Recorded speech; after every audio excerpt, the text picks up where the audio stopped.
LYVATION, ENT.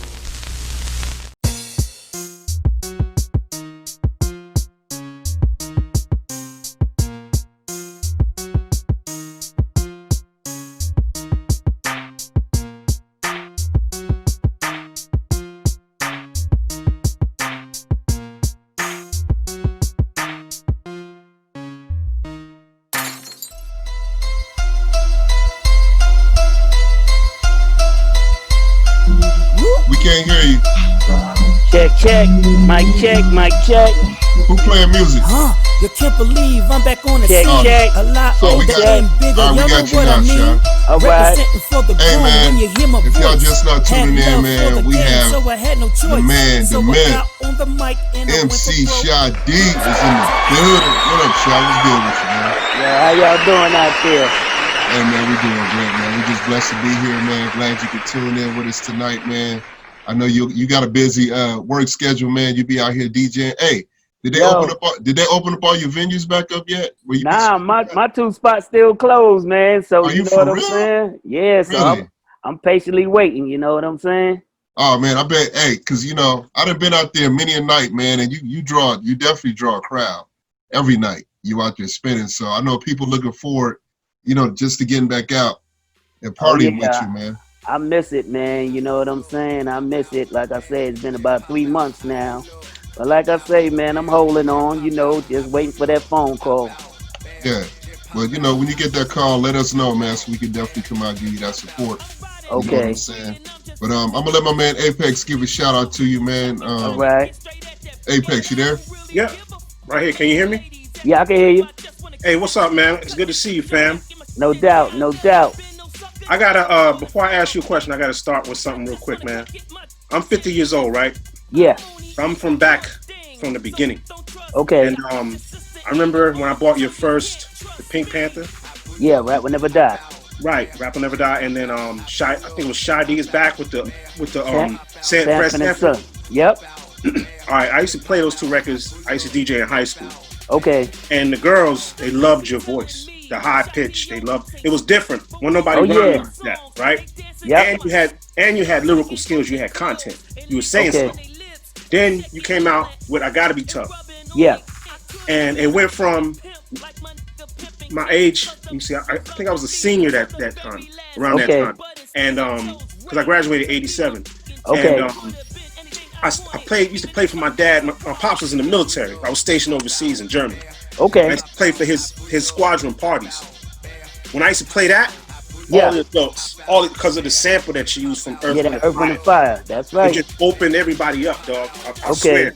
Like as soon as it came on, everybody, whoom, the floor packed. Wow. You know what I mean? But you did an impact on things. That whole Luke Skywalker when you was with that label, and then you moved to Georgia, and you did the Shake It joint. Like, I know your history, you know what I'm saying? That's why I said it was good to see you, because I haven't seen your face in years. Okay. You know what I mean? Because I'm up here in DC. Okay. But I know that you got the buzz down there in ATL. And it's an honor to be in the same presence as you right now, because I look at you as one of the legends, because I bought your material. You know what I mean? When it was cassette tapes. Word up. Word up. But did you ever do any shows overseas? I had asked Kilo the same question. Did you ever come over there and perform? Believe it or not, I didn't go because I was scared to fly. Okay. You know. Yeah, man, but Apex, man. Yeah. Thanks for the love, man. You know what I'm saying? You kept us in party mode over there. I ain't gonna front all your records, man. But believe it or not, when I did all the music from day one, the Rap Will Never Die, the Shi D's back, I was living in Atlanta, but I just used to go to Florida. Yeah, to the record company. Foresight Records was the first label. Right. And then Luke was the second label. Got you. I got one more quick question. Okay. DJ Man, oh my God, that dude was a beast from early. Yeah. You wouldn't believe it, y'all. I tell people this and they don't even believe it. I taught DJ Man how to DJ. Oh, for real? Yeah, and then he just practiced. And then when we used to go on the road, with Will Smith and Jazzy Jeff. So Jazzy Jeff showed him a couple of things with the transforming and stuff, and he just took it to another level. I'm sure he did. Yeah. He was a beast, man.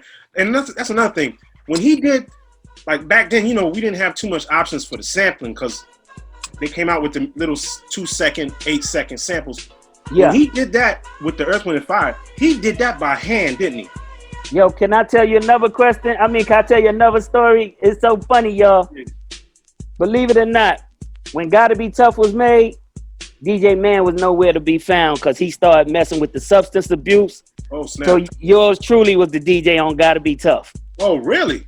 I did the action, I did the scratches and everything, man. Oh, man. Yo, yeah, so that was me. I did it live. You know, what I did, we just had the drum machine playing, and, you know, I was just practicing till I got it on beat. You know what I'm saying? So, yeah, that was me doing that.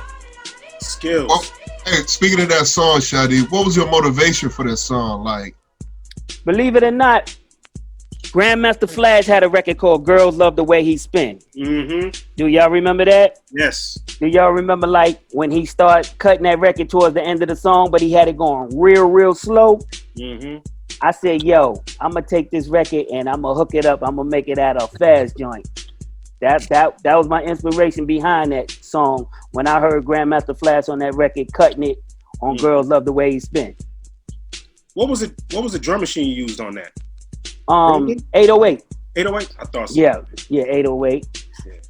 Yeah. Cool, man. Impressive. Yep, and believe it or not, I didn't know how to work a 808, so I beat on the table, and Mr. Mitch programmed it in the drum machine for me. Mr. Mitch from the 2 Live Crew. 2 Live Crew.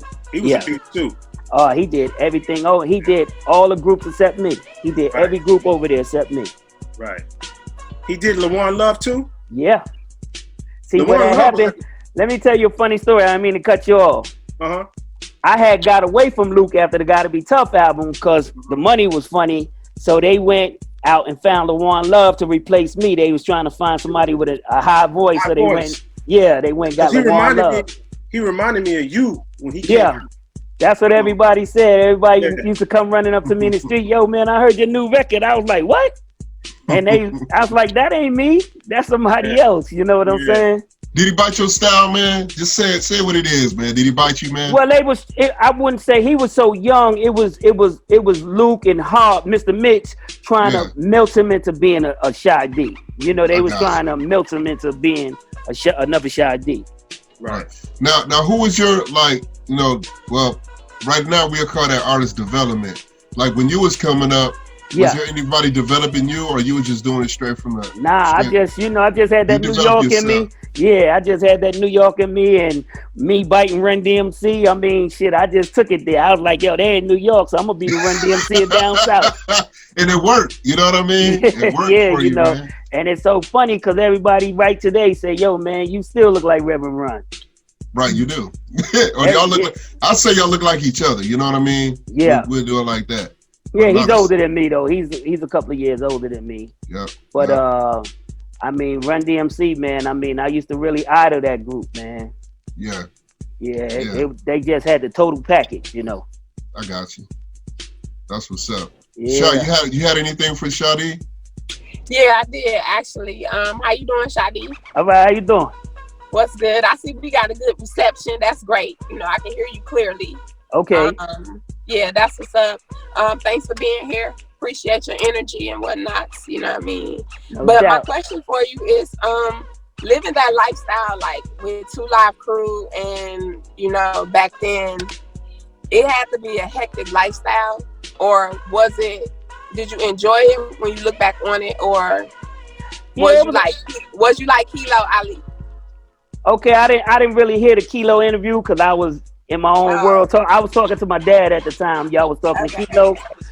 I mean, it was a beautiful thing, you know, a lot of sex, you know, I mean, you know, a lot of sex, a lot of fun, you know, riding on the tour bus, you know what I'm saying? I used to take girls, like if I meet you, I do a show in Atlanta and I meet you, I'll take you with me to the next city on the bus, you know what I'm saying? I might keep you for about 3 or 4 weeks out on the road with me. You know what I'm saying? And then leave you at a then you leave you at Denny's. You know.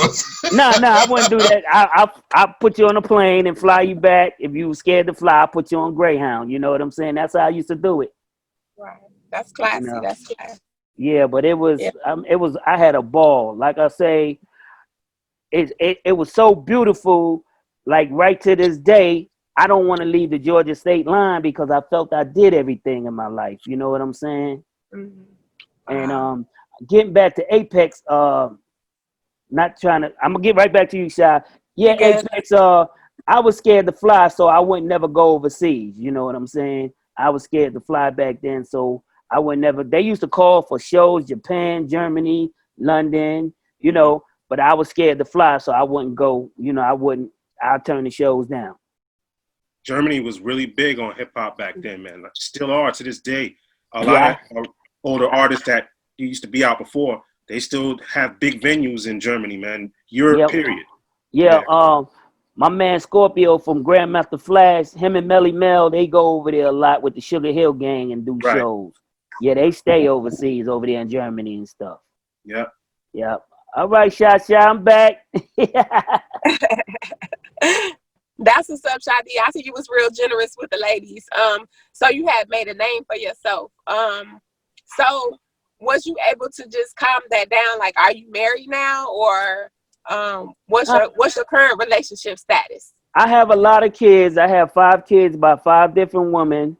Wow. But as I sit in this house right now, I'm all alone. I'm single. You know what I'm saying? And I'm single by choice. You know what I'm saying? Don't get me wrong. I still have, you know, a few women trying to get with the old man, but I just need a peace of mind right now. You know what I'm saying? I need a peace of mind.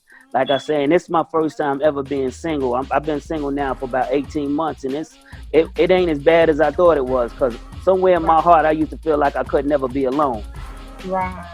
You know, I totally can relate to that. I just wanted to ask you real quick. So as far as the Black Lives Matter movement, you know, I know you. Well, I'm not going to assume, but we just wanted to know. The fans want to know. How do you feel about, you know, what's going on right now? Well, I mean, I'm glad that, like somebody was saying, I be on YouTube a lot listening to different people. Like somebody was saying, like, the kids these days, they making things happen. You know what I'm saying? Like I say, like back in the Martin Luther King days and Malcolm X days, you know, they did a lot of marching but wasn't getting nothing done. You know what I'm saying? Like I say, these kids these days, they not playing.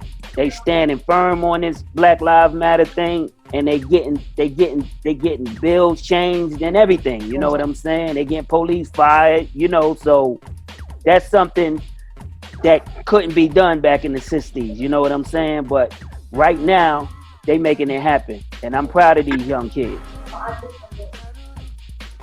I agree. I definitely agree with you.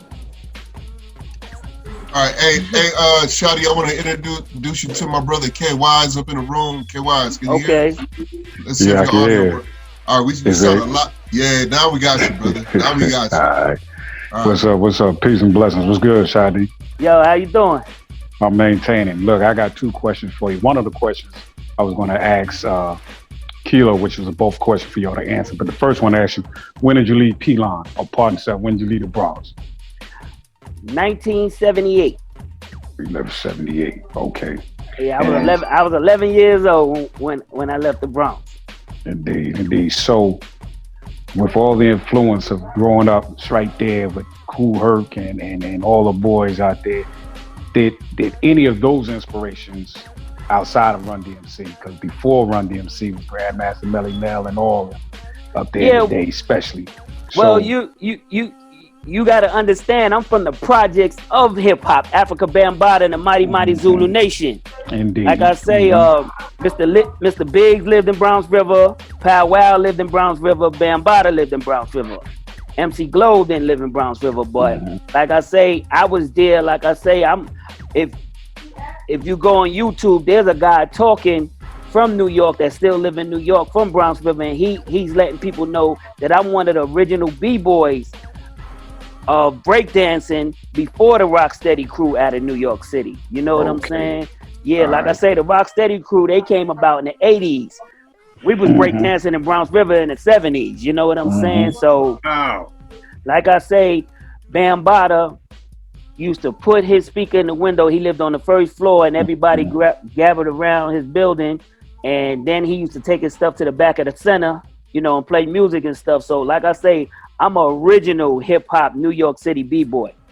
Yeah, well, I'm big up because I'm Brooklyn night down. You know what I mean? But No doubt.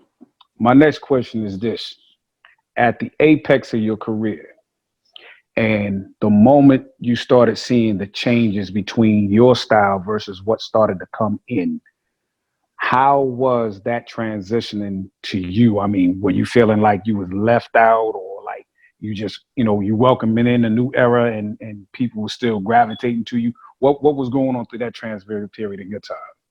Yeah, it was crazy because, like, you know, you had the more explicit rappers coming in, like NWA and stuff like that. So, believe it or not, man, you know, hip hop is a black people music, you know, what they call it, genre. So, I started having a couple of problems. What I mean by that is, you know, they called our music like happy music, dance music. And then, you know, like when I used to go do the shows, I started realizing everybody was angry now. You know what I'm saying? So niggas was looking at me crazy now. I mean, you know, they didn't want to hear the fast, happy shit no more. So that's when I was like, yo, this shit changing. I'm about to get up out of here. You know what I'm saying? I'm about to leave it alone because I'm not the type of guy, okay, all right, I started off my career the way I did. Then all of a sudden, okay, here come NWA. Now I want to be an NWA type rapper. Okay, here come this Master P and them. Now I want to be body rapper. I'm not like that. You know, I got to be me. Right. You know what I'm saying? So like I say, it was so crazy because during the course of that time with it changing, I guess I was getting angry too because I started getting in trouble on the streets myself. You know what I'm saying? I started, you know, having shootouts with niggas and shit. So, you know, so like I say, I mean, I guess the anger rubbed off on me too, you know, and I end up going to prison. You know what I'm saying? All right. Yeah. Now, real quick. Now, Shadi, you made a very good point right there. You say there was a change. What do you think sparked that emotional change in people and the music? What do you think that was from your perspective? Well, you know, NWA and they was really rapping about what they was going through in California. You know what I'm saying? And like, I guess the police was, you know, hard on them out there in California. You know, like I said, they was, whatever you really rap about. I mean, you know, I couldn't rap about that kind of stuff because I wasn't going through shit with the police. You understand what I'm saying? And nothing like that. So I guess they was just a product of their environment. You know what I'm saying? Okay. All right, K-Wise, you want to add on? I do. Well, all right. Go ahead, real quick. Go ahead, K. I mean to cut you off. Yeah. All right. So just the last part of it. Now, in Atlanta, what made you choose Atlanta as far as like your vibe and your apex or your highlight in the career time to say, this is where I want to be at? What made you choose Atlanta?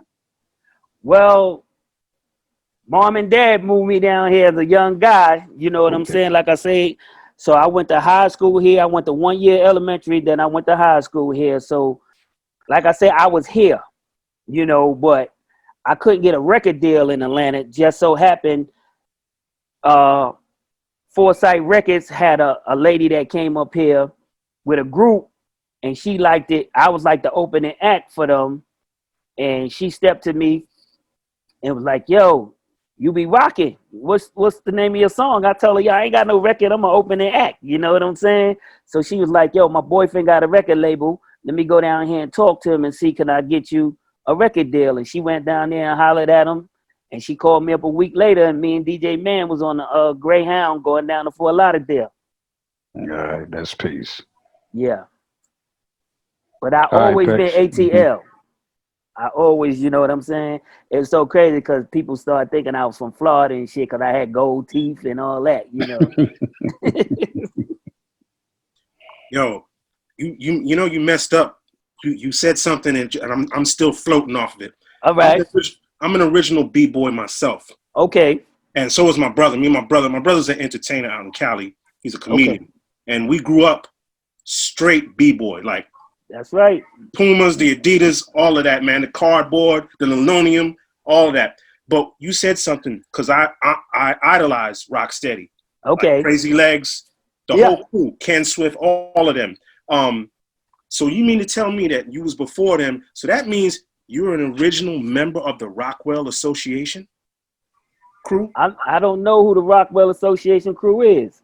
They were before Rocksteady. That's Crazy Legs came out under them. Like he was a baby when they were doing it. I probably was before them too, not trying to be funny. You got to understand something. Bambaataa had his setup in Browns River. We talking 70, 75, 76. Right, that was Rockwell. You know what I'm saying?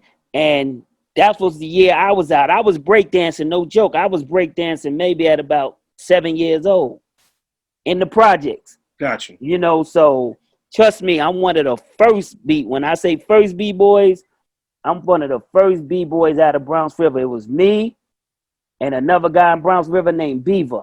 Mm-hmm. If you go on YouTube, type in, his name is Beaver. Type in Beaver, the first B-boy. You could probably find something on him because, like I said, we was the first, man. Right. I got you, man. Yeah. That's real. You messed me up when you told me that because not too many people know. Well, K-Wise does. He was around that same era because we both from BK. Okay. But not too many people know that word B-boy like that, you know, how we know it. And I mean, yeah. You know, the number one B-boy record back then was Apache. Right. That's true. You know, and Just Begun. Yep. Jimmy You know Cash. what I'm saying? Yeah. So, you know, those was the records that you really went off on. You know what I'm saying? I mean, when Apache came on and Just Begun, you definitely had to be battling somebody on the dance floor. Exactly. And one more thing, I was original B-boy before the cardboard. I was the concrete B-boy where you B-boy on the concrete and get glass in your hand and all that. Trust me, dog. We wasn't. I mean, the cardboard and the magnolium came after. That's when Rocksteady and all them came out. Right. Trust me. We was b-boying. We was breaking on concrete, like I say, getting splinters in your hand and everything else. Mm-hmm. So that's the real deal. You know what I mean?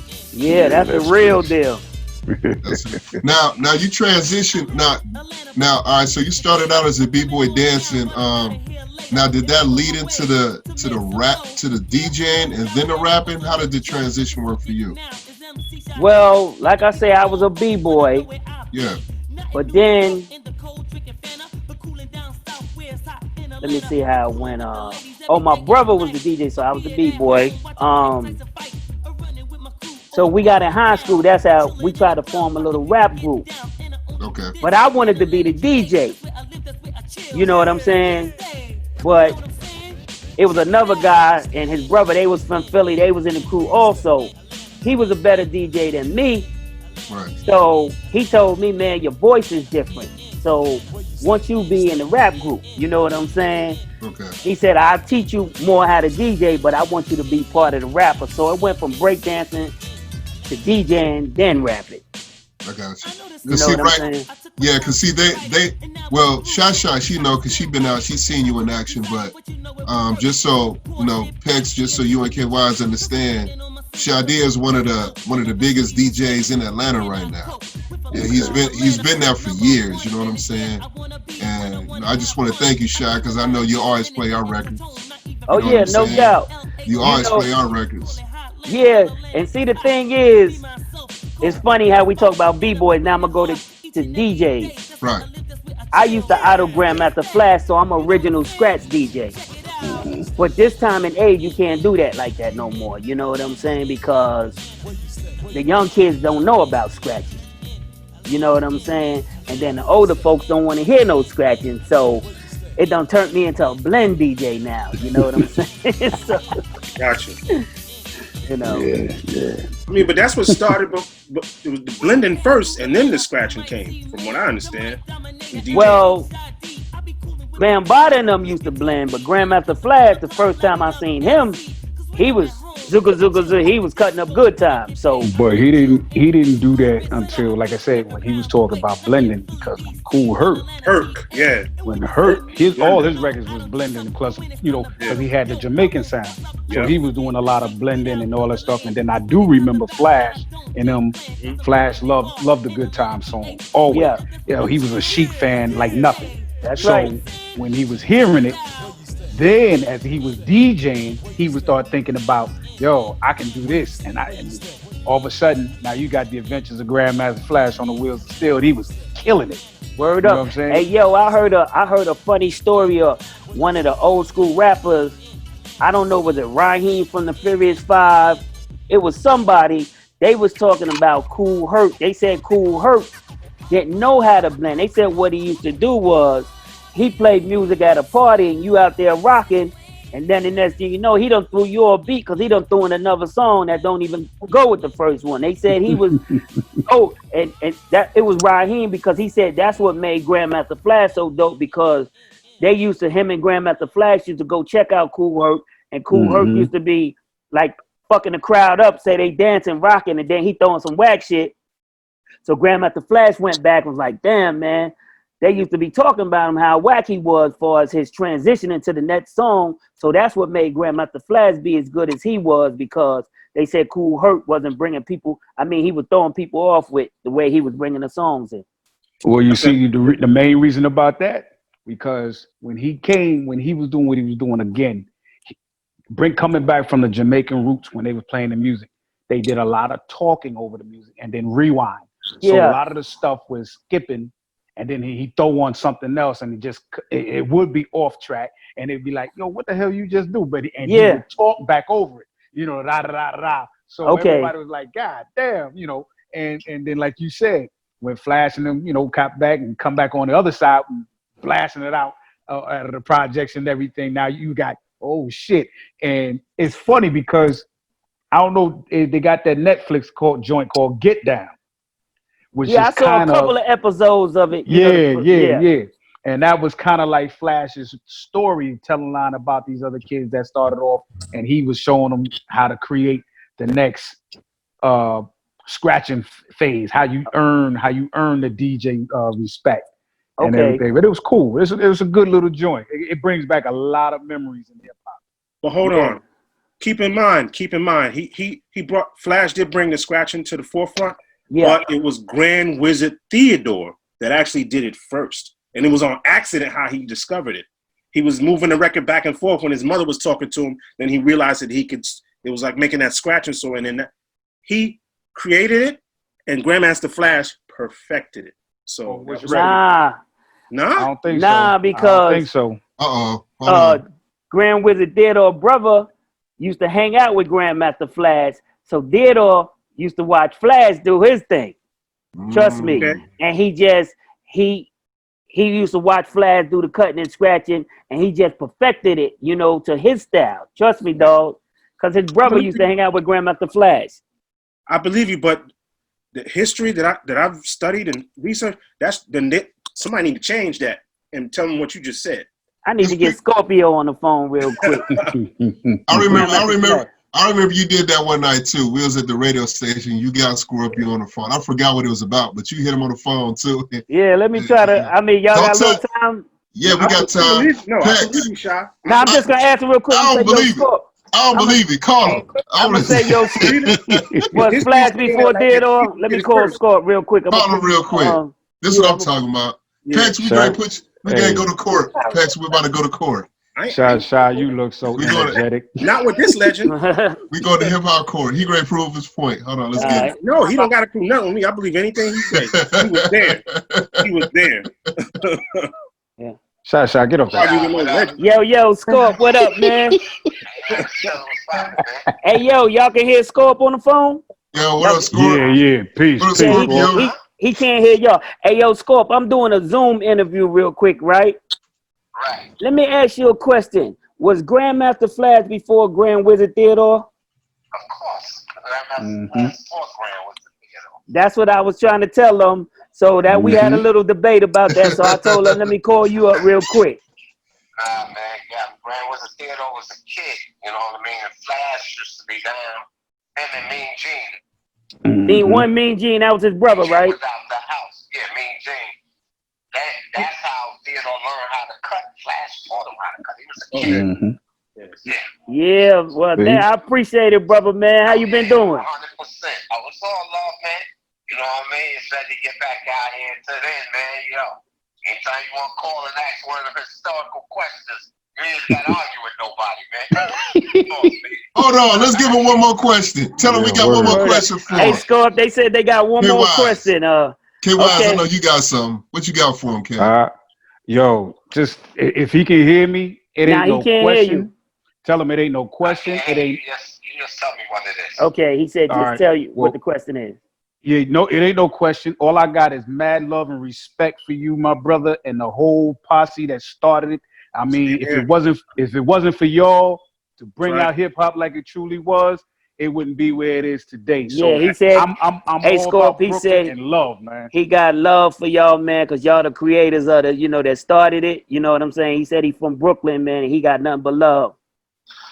One love, always, man. You know what I mean? Tell them respect, man. You know. Hey. It was just a great time, man. It was a great time, man. I mean, we're just glad that what we created is still just so massive worldwide. You know what I mean? So tell them one love and respect, man. I did have a question. How did he handle the split with the different when the Grandmaster Flash and Hey, Scorp, he said he got one more question. He said, how did you handle the split? You know, like when y'all split up that time and went got different groups. Well, I mean, we all was, at that point, we all in our mind was superstars and shit. So, it really didn't affect us at that point. I think it hurt more like 5 or 10 years later. Okay. Just knowing that we really fucked our legacy up and we really could have went down as one of the greatest groups of all time. At that point, we was all in our minds still hot. You know what I mean? But I think it hurt us more down the line than when, at that point. You know what I mean? That's just like when you break up with somebody, at that point, all right, whatever. But when y'all both get your own separate apartments and this and that, you're like, yo, what the fuck I do? Yeah. No doubt. You feel me? You don't feel it back then. You just all adrenaline. And it's all like ego. It's like, yo, all right, whatever, you know what I mean? Yeah. You get that apartment by yourself. You're like, yo, what the fuck? Yeah. I got a question. You know what I mean? Yeah. Okay, one more question, Scorp, and then I'm going to let you go, man. It's all good. All right. I only got one short question. All right. Ask Scorpio, can we interview him next? Yeah, hey, Scorp, the people that I'm doing the interview with, they want to know, can they interview you next? Wow, to be honest, man, me and Mel, we don't do too many interviews like right now because we really ain't got nothing to sell. You know what I mean? It's like to the point, we are so like, doing a lot of interviews unless, something behind the movement, because if not, it's just to be a lot of old school questions, which is cool, but we still rather have something on the table, Yeah. Gotcha. Okay. All right, Scorp, I appreciate it, man. Though, man. Yeah, he said no disrespect, y'all. He just. All right, man. Appreciate it, brother. Thank you. Always, my man. Peace out. Yeah, tell him when you talk to him again, Shad, tell him we said we really appreciate that, man. Yeah. See, they be wanting to do interviews like when they got new music out and shit. You know what I'm saying? Yeah. They hate talking about that old school shit. You know what I'm saying? Yeah. I mean, like they bring up the memories. You know what I mean? Yeah, it just puts you. They didn't have they had a lot of good times, but then, like he said, when the split went on, like he said, fucked up their legacy. Yeah. You know what I'm saying? Now, one thing that I do want to give you props on, man. I was flipping through Netflix one night, bro. Okay. And I saw you on Netflix special. Okay. You know what I'm saying? And I noticed that a lot of people are going back, you know, reaching out to artists like yourself, you know, getting a real true history. And I feel like that's really important right now, because that way we don't lose it. You know what I mean? We got to document these things. And this is why, you know, so how was that experience with you, like, you know, when they reached out to you, man? It was cool because we was just coming off the Ludacris one with VH1. Do you remember that? What was it was called Atlanta, about the Dirty South or something. Remember it wasn't Freaknik. It wasn't about the Freaknik, was it? Nah, it was a big thing we did with VH1. Ludacris was the executive producer of it. Okay. We did another big one, and they started off. They talked about Mojo. Yeah, I remember seeing that. You sent me the link. I remember seeing it. Yeah. So, like I said, we was just coming off of that, so it was a beautiful thing to come off of that and then go right into the Netflix. I was like, yo, I'm with it. Yeah. You know what I'm saying? Yeah. Did that situation like open up more doors for you or give you more opportunity? Nah, it didn't do nothing for me. You know, the phone wasn't ringing. You know, like, yo, we want it. But it really just let the world know who started this thing in Atlanta, because people really think Outkast started rap in Atlanta. Not trying to be funny, you know what I'm saying? Because they were so big and so international, people think that they started it, but they fail to realize I started it because when I was with Luke was international. You know what I'm saying? Like Apex said, he was rocking the joint over in Germany. Right. You know what I'm saying? But How did you end up getting on the label with Luke? Like they came and got you, or you went and pursued them? Nah, check it out. It was so funny. I was at a concert and Fresh Kid Ice stepped to me, Chinaman. He was like, "Yo, man, Luke like your shit." You know what I'm saying? And we trying to build this company. You know what I'm saying? Luke like your shit. I told him that I was still with Foresight, but when my contract ran out, tell him I'll give him a call and shit. And my contract ran out like 4 months later. I gave him a call. That nigga said, "Yo, you got any ideas for a record?" I said, "Yeah, I got this joint I want to put together." That nigga put me and Kali on the plane the next day. Wow, never look back. Never look back. Like I say, DJ Man was missing at the time, so Kali's the one was like on the record, "Yo, cuz, who is this kid Shi D?" You know, the dude talking at the beginning. So Luke gave us a plane ticket, man. We flew down the next day and shit. That's what's up. Hey man, what you think now? You know, you sent me some new music, man. I know you, and I'm glad you making music. Nah, I ain't that. Believe it or not, man, that shit I sent you is old. Okay. You know what I'm saying? It's new to me. It's new to us, though. It's new to y'all, because I got a lot of stuff in the vault, man, that I made like early 2000s that I never put out. You know what I'm saying? Okay. And it was so funny, like Kilo was on here, because that song called I Pull Up, believe it or not, I took Kilo patterns from Do You Hear What I Hear and wrote a song so strong. When you get a chance, check that shit out. You remember the song by Kilo, Do You Hear What I Hear? I think I was playing it a minute ago. Yeah, so I took his patterns, his rap patterns, and made a whole record at it. Wow. Yeah, I'm definitely gonna check that out. Shad, you got something for Shadi real quick? Yeah, I have a quick question for you, Shadi. It sounds like you know, a lot of your career was like real spontaneous. It seems like you was just in the right place at the right time. You know, with some of the stories, you know, like you made a phone call and then bam, bada bam, bada boom, you was on a flight to here, or you was there. Do you think that those same opportunities exist for artists today? No way, no how. Like the immediate of it. No way, no how. Nah, see, because the reason I said that is because what I heard, I'm not in the music business no more also, but I heard from like the youngsters, they saying that these record companies want you to build your brand up on your own, get your buzz on your own, and then they'll come step to you. You understand what I'm saying? So like you know, your career, they want to see you blow Shi up, you know what I'm saying? And then they get the word, you know, yo, let me ask you a question. You ever heard of a girl called Jaja? A rapper called Jaja right now? Shi? You can hear me, Shi? Jaja? No. Yeah, she made that song, that 2 Live Crew shit. Big boy, goddamn, her and One Plug. I haven't heard that yet. God damn. Make Off a the long top of story my head, short. I can't think.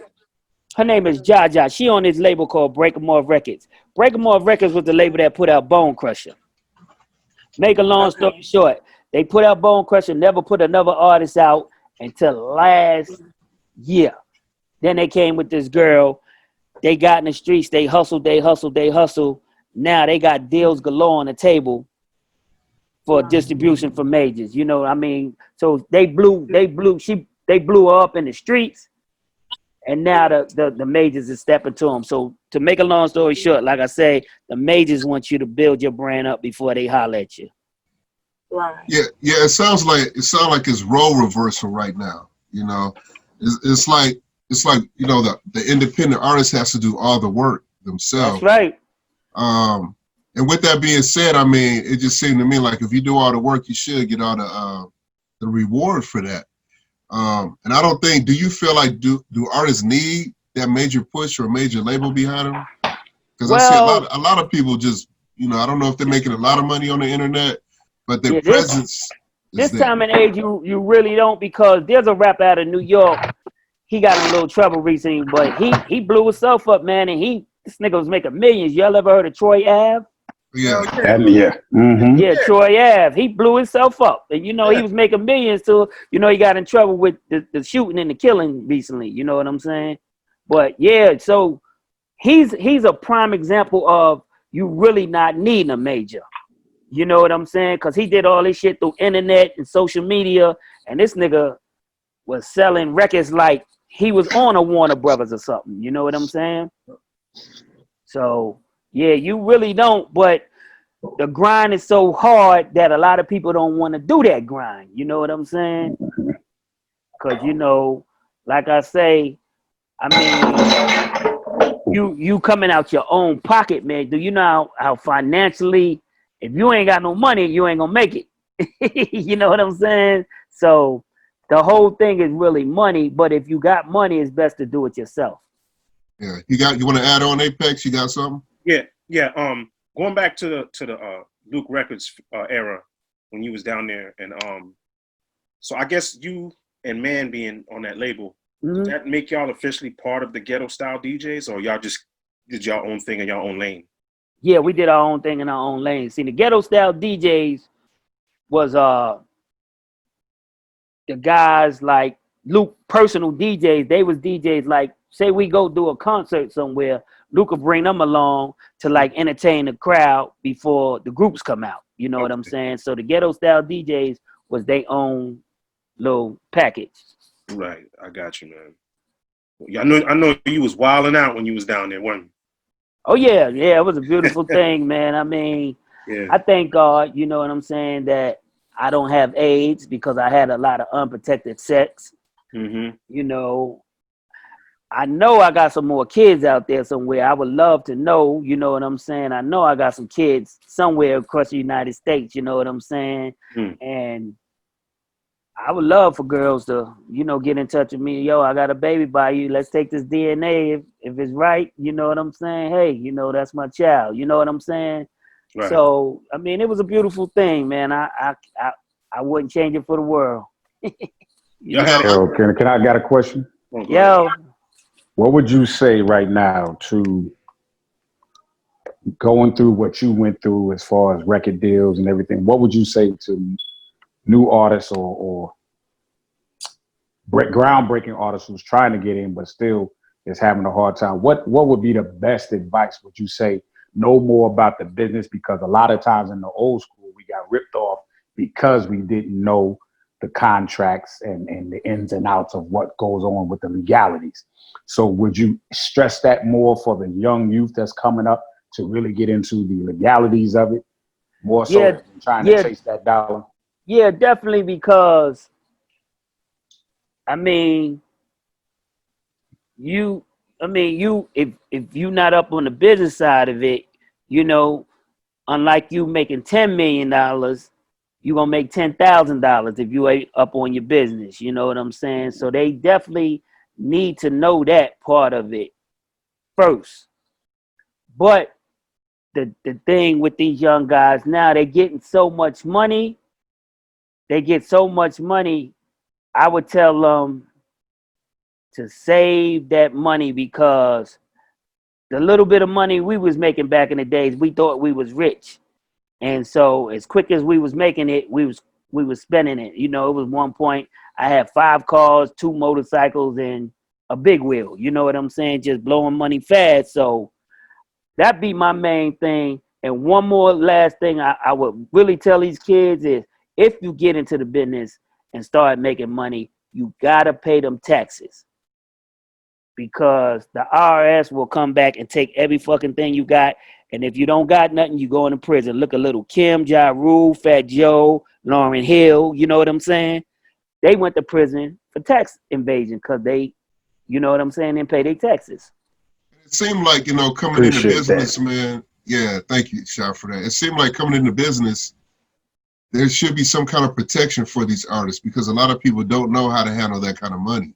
That's right. And it's crazy that these people get in trouble like that, or they get caught up like this. And they have accountants who are supposed to be, you know, checking on the other accountants. It's supposed to be that level of support there, you know, especially when you're dealing with a lot of money, man. Got to be checks and balances in place.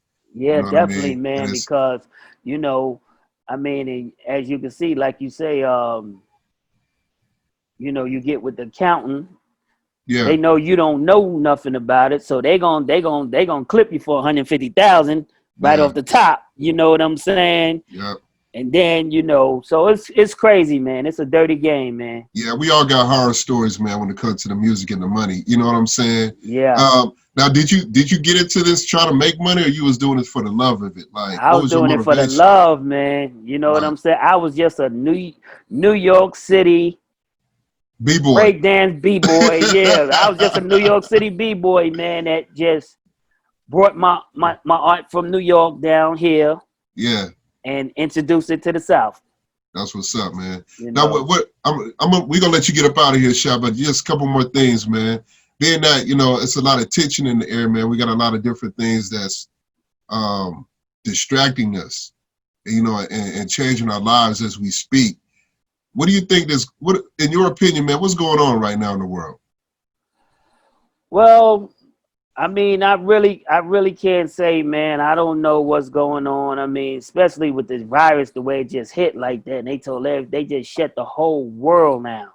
Mm-hmm. Told everybody, take your ass in the house. You know what I'm saying? I didn't understand that, because, like I said, I'm 54 years old, and I never been through anything like this in my life. So. Right. But none of us have, you know, that's the whole thing about it. Yeah, you know, you got people who are from war-torn countries and, you know, third world countries and, you know, all kind of situations. But as a community, as a whole, we have never seen anything like this. You know what I'm saying? Yeah. And like I say, I mean, I'm just respecting what they telling us. What I mean by that is, you know, you got all these dumb motherfuckers, they out at the club. You know, they all at the park. You know what I'm saying? I mean, they taking this as a joke.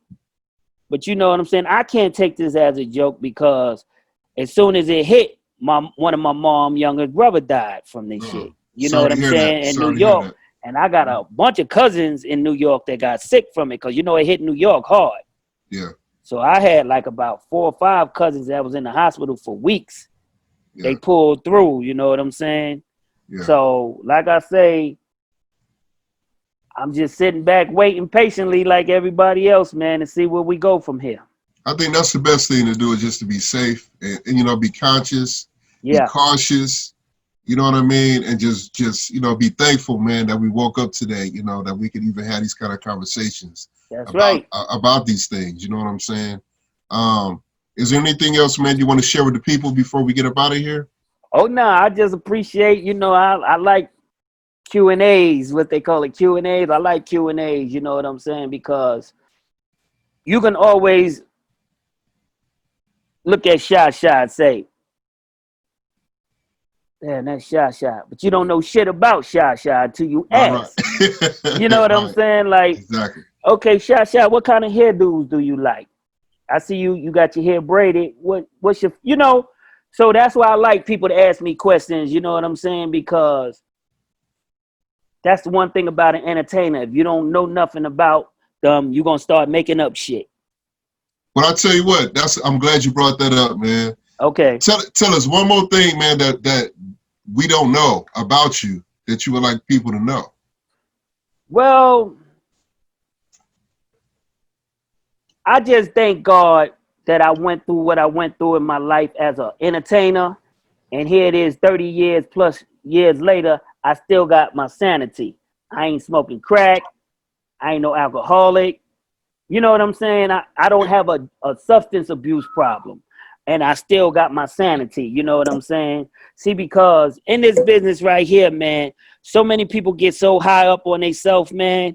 And then when they shit come crashing down, it's hard to face reality. You know what I'm saying? You can't look in the mirror at yourself and shit. You know what I'm saying? You still got a perm in your head thinking it's fucking 1983 and shit. You know what I'm saying? Hey, Shadi. Yo. Let me ask you, you ever thought about doing maybe a bio or auto bio about yourself? Yeah, they can't. No, okay. What? K-Wise, what you just said? Have you ever thought about doing like a memoir or a bio about yourself, doing a book?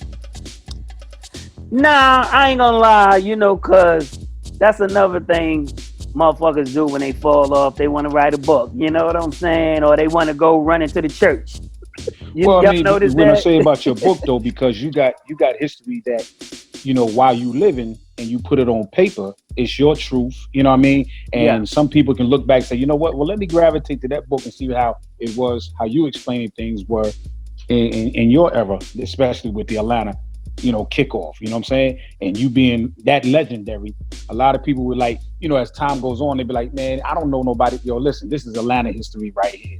This is the person right here who was like the building block to everything else. Okay. So you think, you know, I just say take that in consideration. Yeah, that's a good idea. You know, I mean, I wouldn't even know how to go about it though. You know what I'm saying? I mean, I even see Raheem and Kilo wrote a couple of books, but you know, I mean, one thing about me, when I do something, I want it to be done right. You know, I mean, I want it to be done right, you know, and I just don't want to be the nigga, I mean, selling shit out the trunk. You know what I'm saying? Because one thing about black people, we don't read too much. See, I would like it to be Amazon and all that, because white people, you know what I'm saying? You ain't gonna get no money from black people. You know what I'm saying? You pull up on a group of niggas, yo, man, I got a book. Nigga, a book, man? Get the fuck out of here with that bullshit. You know what I'm saying? But, you know, if you got an Amazon white, you know what I mean? You know, and I'm not giving white people no credit like that. I'm just saying a lot of people of our color don't like to read. You know, there's, what's that saying? If you want a motherfucker to know something, put it in a book or something. Y'all ever heard that saying? If you want to hide the truth, put it in the book. Yeah. So, you know what I'm saying? But I would love to, like I say, but I would want it to be professional. Like I say, once again, I want it in major streaming, you know, places. I don't just want it, like I say, to have the shit in my car and every time I go somewhere, I'm trying to sell it. Maybe you can do a video live, you know what I'm saying? A walk, but like some of them doing now, you know, they doing a lot of videography, I guess, whatever the right term is. They had him on. Okay. You was on, I think they had your story on Hip Hop Evolution. Hip Hop Evolution, right? Yeah. Yeah. I enjoyed that. Yeah, they really showed me some love on that, because they really did their homework on it. You know what I'm saying? They did their homework on it, and they really showed me some love, man. That's what I'm talking. Russell Peters. Russell Peters, that's his show. Oh, that's the guy who put it together? He's a comedian, and he's also a DJ. My brother opens for his shows, and I met him, and I talked to him about it, and he said that when it comes to hip hop, it's something that he grew up under. And it's funny because he's Indian. He's East Indian. That guy who interviewed me? He knows our history like we do. You know what I'm saying? That guy who interviewed me? No. Oh. You probably never saw Russell, but he executive produced that show. Oh, okay. Yeah. I got you. Yeah. I don't know who talked to you, but he probably has a team. You know what I mean? Yeah. Because the guy that interviewed me, he's the guy that do everybody. Like when he went to New York, he's the same guy. The black guy, right? Yeah, I call him Kanye West. He look like Kanye West. Yeah, he do. I know you're talking about. Yeah. Hey, Shaw, what you think the future of hip hop is right now, man? Like, Oh where we man. going? Where we going with this, bro? You know, you was one of the founders of this thing, man. So I'm gonna hold you up responsible. Like, I mean, yeah. where we going with this, man? I mean, it is what it is, man. You know, people get upset with these young guys, you know, but they just speaking of their environment. They're a product of their environment. You know what I'm saying? You know, you got a lot of older rappers that bitter because these young boys is getting his money. Man, you know what I'm saying? You got to understand, God bless you with your time. Your time is over. Move on. You know what I'm saying? You can't be a fucking rapper all your life. Facts. You know what I'm saying? So, Facts. I mean, man, I'm like I said, I I don't always have tell no, these young, huh? yeah, because I know you deal with a lot of the young guys because they always want to bring you the music to play. Yeah. You know what I mean? And I know you be like, man, I know it's hard to tell somebody. Well, for us, it's not hard because it's the way to do it. You got to use tact. Okay. You know what I mean? Because, you know, everybody should not be trying to create and make music and put it out to the world, in my opinion. There's a chosen few who are called. Yeah, Everybody, that's true. yeah. Some people need to just have it as a hobby. You know, like, okay, well, shit, I work at General Motors, but my hobby is shit. Whenever I'm off, I'm going to play basketball. Ain't nothing wrong with that. Yeah, and some of these young guys need to put it as that because they friends is souping them up. They around their friends and they friends souping them up, telling them they dope, and then they really think they dope, and they straight up garbage. Yeah, because I challenge any of the viewers out here to go anywhere in Atlanta and find a person who is not an artist, who does not have any music that they listening to themselves that they've done.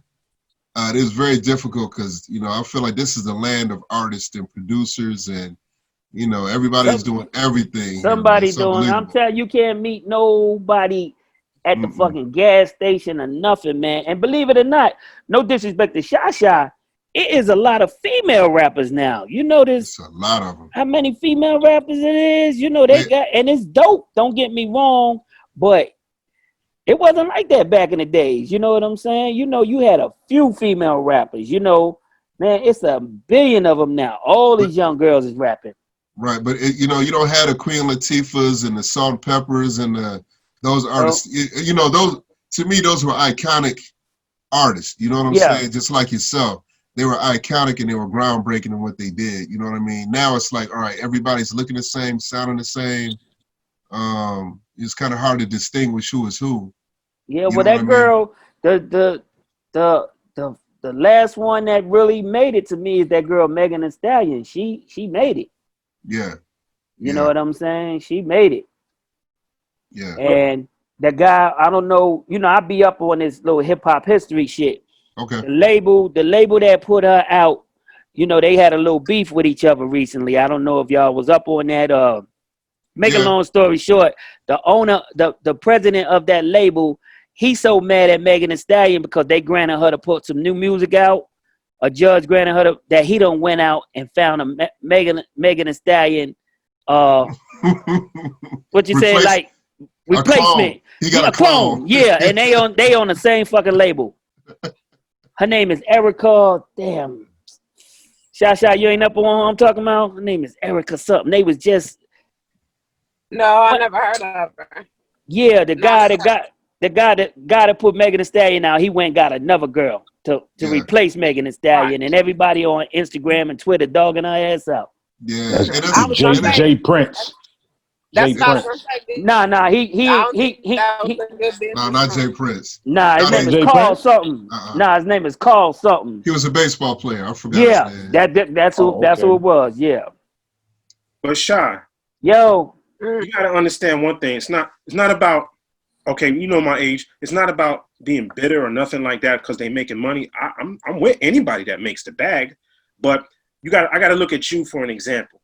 Okay. When you came out as yourself, I don't know any like with the exception of LaJuan Love trying to replace you for that label, there was no one that sounded like you. You had your own identity.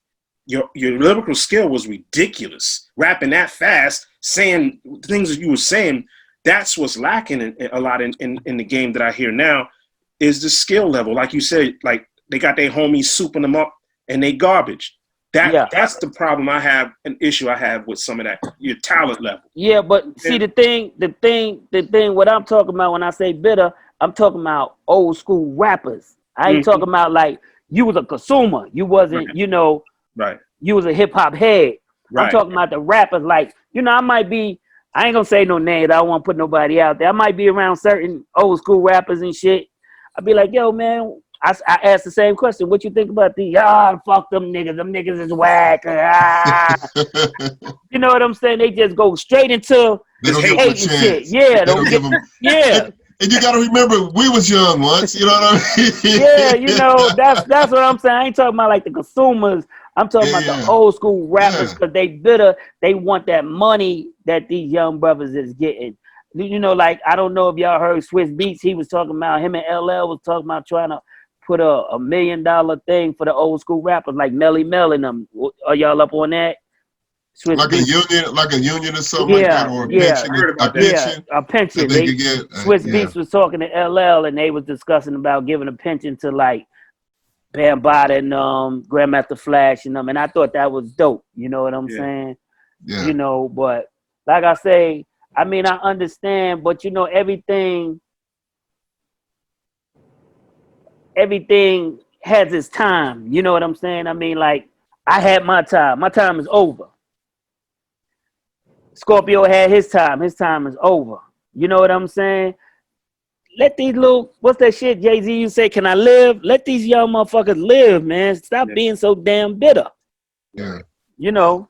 I think it's a market still, or a demographic still, you know, for somebody like yourself, for somebody like Scorpio, you know what I mean, to come out and do what y'all do, man, because we appreciate it. You know what I'm saying? Because you got to think, we grew up with the music with you. Yeah. You know what I mean? So you always got, when y'all come to Atlanta, King Wise, when you come to Atlanta, hopefully things are open, man, and we gonna go see Shadi spin. And you gonna, when you walk up, if we can walk up in there, because it's usually, you know, tight up in there, we'll somehow make it to the DJ booth, you know what I mean? But you'll see, man, they come out and give Shadi support, you know. All right, we get them backstage passes. We need backstage passes. Yeah, Shadi will definitely get us up in there, you know what I mean? Yeah, man, but like I say, man, I mean, all of us on here except Shy is old school. She old school too. Okay, you know. No, I'm not old school. Not yet. She true school. She true school. She hang out with us. You know, me, see, Apex, I gotta be a little more open-minded than you because I am a DJ. So just imagine if I had your attitude and I'm a DJ at the club and young nigga come up, yo, DJ, get that shit out of here, it's whack. And I ain't even never heard the shit yet. You understand what I'm saying? So I got a 23. I can't be like that as a DJ. Yeah, I can't be like that as a DJ. I gotta give everything a chance. I gotta play this shit and see what the crowd think about it. Because it ain't about me. It's about something he got that he made with his heart, and he want people to hear it and see how they respond to it. You understand what I'm saying? But I get it. I know some DJs like that. Don't get me wrong. I know some old school niggas our age, man. Young nigga can't even step to him with a CD. He gonna fly that shit right out the club. Yeah. And that ain't, I mean, I can't be closed-minded like that, man. I gotta give everybody a chance. Yeah, you might be flinging the next Shadi out the door. You know what I mean? You know what I'm saying? Yeah, so. I don't want to do that. I get what you're saying because I record young artists here in D.C. I record their videos for them. Okay. So, and my son's 23 years old. This is his time. Okay. You just had him on the show Sunday, and we got a chance to let him view his opinions for his generation. So yeah, I want you to shoot me his stuff, too, so I can check it out, you know, your son's stuff. So shoot it to me so I can probably play it down here. No, he don't rap. He was just on. We had him on the show, voice an opinion of this generation. Oh, okay, I got you. Because normally it's just old, 30 plus people on this show. So we had him come on and he spoke, and he's kind of shocked us because I expected him to say a lot of these young rappers. A lot of the rappers he mentioned came from our time, and it was, I guess, because me and his mother, the influence. Okay, yeah, y'all played it so much around him. He chose that on his own. He formed his own opinion on his own. Because I don't live with him. He's down in North Carolina. You know what I'm saying? So I was just proud to hear him say, he did his research and he found what he likes the most, and he just prefers, you know, the Kendrick, the J. Cole's, and then some of the new artists. But he said a lot of older artists that we used to listen to. Oh, that's dope. Yeah. Sha, who do you listen to, Sha? I listen to Little Baby, The Baby, Megan Thee Stallion. Well, you DJing, so I mean, you spinning it for the crowd, but who do you listen to? Like, those are the artists that you really listen to? Nah, I believe it or not, I don't listen to music like that no more. Cause it will have me frustrated like Apex. You know what I'm saying? If I, if I really just paid attention to this shit, I was just be sitting here like, this shit is total garbage. Yeah. So I listen with a light ear. You understand what I'm saying? Yeah. See, you listen to Apex with a hard ear. That's why you frustrated. See, I don't listen with a hard ear. I listen with a light ear because, I'm frustrated though. I mean, I'm like you. I don't really like. You asked me what's out right now. I couldn't tell you. Okay. I stopped listening to the radio. But when I do have time to listen to music, I play like reggae and stuff like that, different types of genres. As far as hip hop is concerned, yeah, we have to go on YouTube and pull up old stuff. But other than that, I don't listen to music like you said for you. You know what I'm saying? Yeah. Like you say, Strong, I don't really listen to nobody like that. You know what I'm saying? Even J. Cole and them, yeah, I like them, but they can't fuck with a Nas or something like that. And I feel like they trying to be on the Nas level. You know what I'm saying? They even got a guy out of New York. This nigga is dope as a motherfucker. Oh man, what is the light skinned nigga, the tall dude? Davies. That's what I'm talking about. You know what I'm saying? Yeah. He dope as a motherfucker. You know what I'm saying? Yeah. But I'm not riding down the street every day with a Dave East and cassette CD in my thing. Listen, I don't listen to these rappers like that. I listen, I say, oh shit, that nigga dope. And that's it. Yep. You know what I'm saying? It ain't like when we was young, when the Run DMC shit came out. Right. We was glued to the shit. We gotta have Run DMC. We gotta play this Houdini in the car. We gotta LL. Oh my God. All his shit from the beginning. You know. Yeah, everybody went got Adidas. Everybody went got a Kango hat. Everybody had a pair of Pumas. That's how the influence is really that strong. Man. You know what I'm saying? But I kind of told a lie a second ago when I said I didn't listen to music as much. The only time I listen to music is Tuesday night, DJ Shi Shi in Atlanta. Oh yeah, he got to tune in. Oh, she got a show? Yeah, Shadi. You're not even listening. Yeah, y'all ain't even turn me on. I'm talking about they didn't Strong and them ain't turn me on and let me know. She working the bugs out. We gonna see the link for Tuesday because she gonna play your music. Okay. Your new music. What about the other young lady y'all used to deal with, the dark-skinned girl? She used to deal with it, exactly. I'm not giving nobody no promo, man. Okay, yeah. The girl Mike used to know.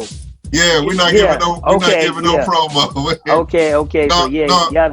You know, we cool with everybody, Shadi, and what I realize is that, you know, you deal with certain people for certain reasons, you know, for certain seasons, man. And artists come and go.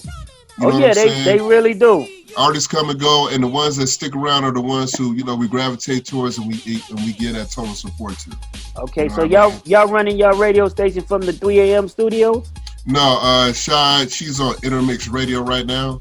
Okay. So, you know, like I say, she can give you more details on that. Sha, you still there? Yeah, I'm here. I need you to shoot me that info. Yeah, definitely. I would love to be able to shoot you the info. I got you. Okay, that'll work. It's broadcasting live on Intermix Radio. Intermix. Well, I heard it. Sha.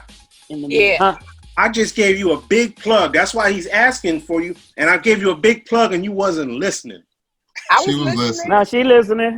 She not participating. She was listening. I was just waiting my turn. I was trying to be good today. Okay. Just checking. But thank you so much. I appreciate it. Yeah, I need you to shoot me a link so I can check you out. You know what I'm saying? Yeah, I'll send you the link because she comes on Tuesdays. Go ahead, Sha. Yeah. No, go ahead, Sean. Oh, no, I was saying, Shadi, I'll send you the link. She comes on live 6 p.m. to 10 p.m. every Tuesday. Oh, okay, damn. She worked the same hours I do at Bigelow's. I work at Bigelow's 6 to 10, but I ain't went back to work yet. You know what I'm saying? That's my hours at Bigelow. Yep. Yeah. Yep. Well, please join us. Oh yeah, no doubt, no doubt. I would love to have you. So what kind of music you be playing and stuff? Yeah.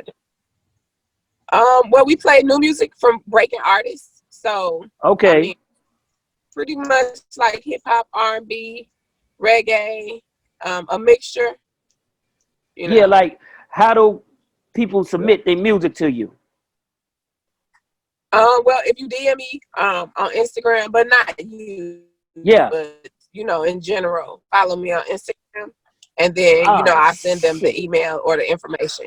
You know what, Strong? I think I missed y'all party. Okay, with the girl Karma. No, that's this Saturday, bro. Oh, it's this Saturday. She looking for you too. Man, I'm gonna try to come through and shit. Is that 3 a.m. studios? Yeah. Come on through, man. I'm gonna try to come through. Yeah, man. Yeah. She looking for you too, man. So please come through, man. That'll be dope, man. We got a couple other A-list celebrities coming through too, man. So it should be dope. Oh, okay, yeah. Mm-hmm. Yeah. Can I send you a demo of my opera? I don't think so. I would think so. Yes, definitely. I could just tell y'all could just send it to victoriousnewmusic@gmail. Victorious. Newmusic@gmail. Yeah. If you send it to that, I'll get it, and I got you. You can send me a drop too if you want to be fancy. Yeah, that's dope. Yo, Shadi. Yo. I gotta tell you this, man. You made my day when you said you was a B-boy. I was like, man, thank you. Oh yeah, no doubt, man. Like I say, man, I'm so true to this shit, man. You know what I'm saying? Yeah. I'm a die hip hop. You know what I'm saying? I'm here. Yeah, like I say, man, and give the young guys a chance, man. I mean, what really get them over better than these days to me, they fucking beats. They be having them sick ass beats, man. They beats be so dope. You know, the rhymes don't be that tight, but they beats be on point. I think that's the culture right now, man. The music is what's really carrying it. Yeah. Anybody, and then if you got a little bit of personality and you got any kind of style, you're gonna get people attention. That's right. You know what I mean? But it comes down to the production and the sound quality too, Shadi. You know how I feel about that, Strong. Yeah, I'd have took many a record to you. You'd be like, that ain't it. That ain't it. Yeah, Hey, Apex, that's how we do it, Apex. We just tell them, Shadi, we do some, it's Shy no, because we didn't test some of her music and take it straight, get it in the studio and take it straight to Shadi. He'd be like, nah, the mid-range ain't it, the highs ain't right, the low ain't it. I listen, like when he bring me a record, and then I play it, and I say, yo, okay, we listening to it. Then I say, yo, Strong, check out this next song I'm gonna throw on to show you the difference of the boom, the snare, the kick, the highs. You know what I'm saying? I listen hard like that. Yeah, you know what I'm saying? I listen hard, man, because I want everybody to be successful. You know what I'm saying? You got bullshitting motherfucking DJs. As long as a motherfucker throw them $20, they gonna play the shit regardless. I ain't like that. I'm listening hard because I'm listening to see will I be able to play this record on a regular basis, or am I gonna have to fly this shit in the corner after I play it this one time? You know what I'm saying? Right. Yeah. That's all. Hey, Shy, let me ask you, Shadi, let me ask you this. Yo. I don't know if they have or not, but you can let me know. If there was a time where they wanted to do like a Skywalker reunion or all your old school artists in that area of time, would you be willing to still do, even though you say, you're not doing it no more? Oh yeah, no doubt, man. You can't, I wouldn't turn no money like that down. You know what I'm saying? Like I say, I would love to do a little mini tour right now with a couple of old school groups. You know what I'm saying? Yeah, I'm always open for that, no doubt. You know what I'm saying? Can I ask you something dealing with that? Yo. Are you cool with them now? Like, I know it's years later. Who that? With the whole Luke thing? Well, me and Luke don't talk, but I still be in touch with Mr. Mitz. Right. And, Chinaman dead. Oh, he did? He dead. I didn't know that. Yeah, he died. He died about a year and a half ago. Wow. Cast, right? Yeah, and Marquise, he's still out here on the fucking mission, running wild and shit. You know, snorting powder. So you know, you can catch him at any convenience store. You know what I'm saying? So it's fucked up, man. Yeah. Wow. You know, they got a group out there. Yo, let me tell y'all some funny. It ain't funny. The shit is crazy. Probably about a year and a half ago, I had this guy, this Mexican guy, call me from California, right? So I was like, "Yo, what up?" He was like, "Yo, Shadi, what the fuck going on with the Two Live Crew?" I said, "What you mean?" Mr. Mitz is out there playing Luke, and he went and got two young guys to be Marquise and Chris, Fresh Kid Ice. They said that Mexican said they start throwing bottles at the motherfuckers in California. Hold on, bro. Not no joke. So what you telling me is they went out there and got some shows booked. A bunch of them. Probably got some money up front. They was on the fucking MC Hammer tour. I couldn't even get on that shit. They was on the MC Hammer tour, fake Two Live Crew, and I couldn't even get on. Yeah, I asked my lawyer to get me on the motherfucker. You know what I'm saying? I was pissed, man. But yeah, so they got a fake Two Live Crew out there. The only one is, like I say, Mr. Mitz, who was the DJ. He trying to be Luke now with all the chants, and then they got two new dudes. You know. Making it work. They do it. Man, Mexican said the whole Coliseum was throwing bottles at them niggas, man. It's time to go. Yeah. That's what's up, man. But you know, you wouldn't believe it when it was Mr. Mitz and Marquise. When Chris died, Chinaman, you know, they still was Two Live Crew, and they called me to be Chinaman, and I told them I couldn't do it. I said, couldn't do it. You know, I mean, because I'm making myself look like a sucker. They say, damn, Shadi out here playing Chinaman. What kind of shit is that? That's selling my soul for money. Yeah. I got, like you said, I got my legacy I got to live by. I can't be acting like another motherfucker. You know what I'm saying? Exactly. That's all I'm saying. But you know, what you call it? Now, there's a difference doing a tribute. You know what I mean? If you're doing a tribute kind of thing, yeah, that's different. But you know what I mean? But I can see what you're saying. They want you to go on the road with it every day, all day. Yeah, and see, that's what, you know, what you call it was doing that shit. Melly Mel was doing that, going out with Sugar Hill and them back in the days, doing that. And I thought that was so whack. And then 20 years later, I get the phone call for the same fucking thing. You know, for me to be Fresh Kid Ice, nah, it ain't gonna fucking happen. That's just like how they tried to redo NWA and had Snoop Dogg be a member. It'll never be the same. That's what I'm saying. You know? Yeah, that is, you know, but some motherfuckers will sell their soul for some money, man. I can't do that. I've never been like that. I never will be like that. You know what I'm saying? Right. You know. And we appreciate that, man, because I feel like, and we had that discussion the other day about getting up, looking at yourself in the mirror. You know what I mean? Being able to do that is a lot of niggas can't do it. They go by that motherfucker so fast. They go by that motherfucker. You know, cause you know they some sellouts. Yeah. All right, I just want to get one more story from you, Shadi. Then we're gonna get up out of here, man. We know everybody's time is valuable, and I just want to thank all of our viewers, you know, for hanging out with us, you know, this long. I definitely want to thank Shadi because this has been very entertaining. And you know, Shadi, you keep dropping us the history, man. You know what I'm saying? So it ain't no mystery no more. But just give us one quick story, man. You know, that you want to share, man. Something crazy that might have happened, or something funny that might have happened. You know, while you was on the road or something like that. You could change the names, the dates, and the places and the faces. Man, it was just so many, man. Okay, let me tell you a story. I got a story. Okay, look who's back. Right. I know we know he got a story, you know what I'm saying? Yeah, let me tell you this story one time. It's so crazy. When I used to hit the road, I didn't have, you know, it wasn't no, well, you know, rappers back then did have bodyguards and security. I used to take my boys from the hood with me, from Ellenwood, where I grew up at down here. Ellen Hood. That's right. So we did a show one time in Baton Rouge, Louisiana, at this big ass white club. White club held about 5,000 people. My contract was for me to perform for 30 minutes on stage, right? I only did 25 minutes. right? So when it was time to get paid, the white boy came to me, and some white boy, not the club owner, some white boy came to me and said, the owner ready to pay you, but he was looking crazy as a motherfucker, right? So I told one of my boys from the hood, my boy named Mo D, big nigga, you know, but he from the hood, you know, we grew up together. I said, yo, Mo D, come with me, man. Something seeming fucking fishy. You know what I'm saying? So when we walked in the office, the owner of the club walked straight up to me, big motherfucking cracker, said, your ass was supposed to do motherfucking 30 minutes. You only did 25, motherfucker. I'm cutting your money. I said, nah, motherfucker, you gonna pay me all my money.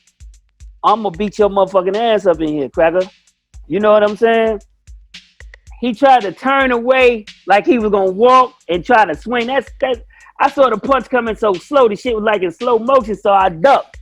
And I charged him, right? And I ran him into this the dresser, you know where you sit down at, the table. Boom! He said, oh, my back. So I jumped on top of the motherfucker, started punching his ass out, right? Goddamn police bust in the office and goddamn choked my ass out with the stick, right?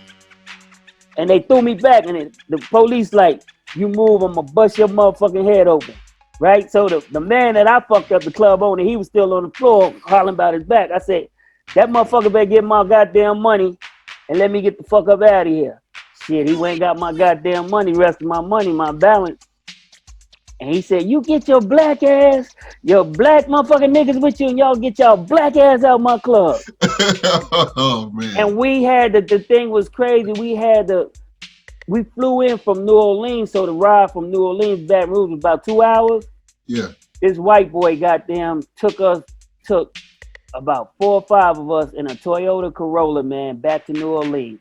Oh, wow. That was a hell of a ride. That was a hell of a ride back. We was holding the goddamn cases, the luggage. You know, everybody had their arm out the window. We had to ride like this for 2 hours, man, holding that was the craziest shit in life, man. That's the funniest story I ever remember, man.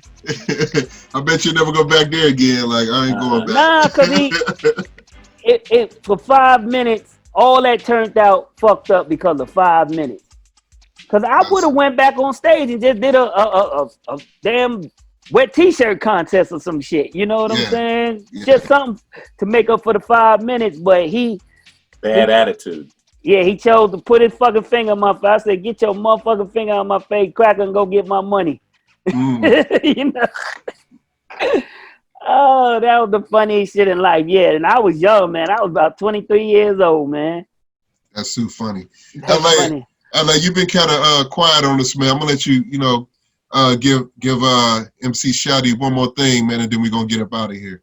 Okay, cool, man. Well, Shadi, we go all the way back, man. I was so impressed because my sister, she was telling me about you before I even met you, and she was like, "Yeah, he's a rapper. He goes to my school." And I'm like, "All right, from Bronx? What's he doing down here?" Cedar Grove High School in Ellenwood. You know? That just tripped me out. So when I finally met you, man, it was just mutual respect, mutual love. I was like, man, keep doing your thing. I still found it hard to believe that it was just you and Kilo and I think Raheem the Dream. Y'all was the only 3 rappers in Atlanta when there's all these rappers in New York and LA and y'all the only 3 here. And I was just always proud of the fact that y'all just, hung in there. No one faded out. Nobody faded away. Nobody got killed.